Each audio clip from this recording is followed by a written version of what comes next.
Si vos enfants lèvent le nez sur le poisson, j'ai de bons trucs pour vous. D'abord, la fraîcheur, ça fait toute la différence. Alors, cuisinez le poisson le jour de leur achat et n'hésitez pas à demander à votre poissonnier de vous guider vers ses produits les plus frais.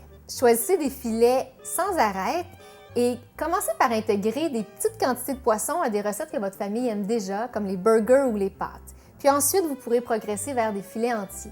Évitez aussi de trop cuire le poisson. Un poisson trop cuit, c'est sec, c'est fade, c'est décevant. Puis aussi, évitez la cuisson à la poêle parce que toute la maison va sentir le poisson. La cuisson au four est beaucoup plus douce pour les narines. Commencez par cuisiner le poisson aux 2 semaines, puis ensuite de plus en plus souvent. Puis essayez ma recette de bâtonnets de poisson, vous allez voir, c'est vraiment pas compliqué. Dans un bol, vous mélangez 1 tasse de flocons d'avoine avec 1 demi-tasse de chapelure à l'italienne. Vous ajoutez 3 cuillères à soupe de ciboulette hachée, 1 cuillère à thé d'ail et 1 pincée de poivre de Cayenne. Vous mélangez comme il faut, puis ensuite, vous allez ajouter 2 cuillères à soupe d'huile d'olive. Vous ajoutez du poivre, du sel.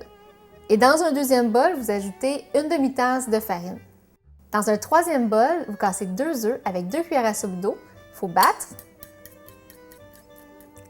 Et ça vous prend aussi 1 livre de tilapia. Le tilapia, c'est un bon poisson pour commencer parce que sa chair est ferme et son goût est très doux.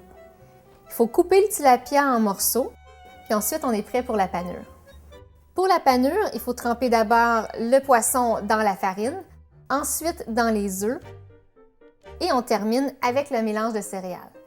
Vous placez le poisson sur une plaque de cuisson doublée de papier parchemin et voilà, ça s'en va au four à 450 pendant 15 minutes. C'est pas plus compliqué que ça. Vous pouvez servir les bâtonnets de poisson avec une sauce tartare et des crudités. Pour avoir la recette complète, allez sur le site de Mère et compagnie et pour d'autres recettes à base de poisson, consultez mon livre Bonne bouffe en famille. Bon appétit!